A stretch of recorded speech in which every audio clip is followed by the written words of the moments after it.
இந்த காணொளியில் அணிலை பார்த்தவுடன் காகம் பறந்து செல்வதை பார்க்கிறோம். இதை பார்த்தால் காகம் அணிலுக்கு பயந்து ஓடிவிட்டது போல் தோன்றலாம். ஆனால் உண்மையில் காகம் அணிலுக்கு பயப்படவில்லை. காகம் அங்கிருந்து பறந்து செல்ல பல காரணங்கள் இருக்கின்றன.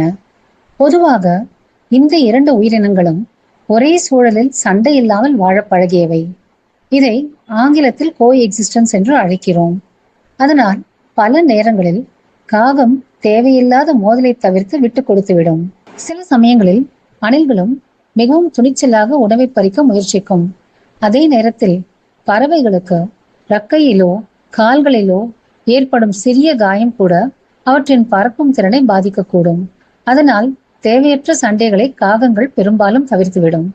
ஆனால் உணவு மிகவும் முக்கியமானதாக இருந்தால் காகம் மற்ற காகங்களை மறைக்கும். அப்பொழுது அணில்தான் பின்வாங்கும். இந்த காணொளி அணில் வென்றதா காகம் விட்டு கொடுத்ததா என்பதை உங்கள் எண்ணத்திற்கே விட்டுவிடுகிறேன். இயற்கை மற்றும் வனவிலங்கு பாதுகாப்பு குறித்த எங்கள் காணொளிகளை தொடர்ந்து காண எங்கள் சேனலுக்கு சப்ஸ்கிரைப் செய்து ஆதரவு ஊக்கம் அளிக்குமாறு கேட்டுக்கொள்கிறேன். நன்றி, வணக்கம். Let nature live.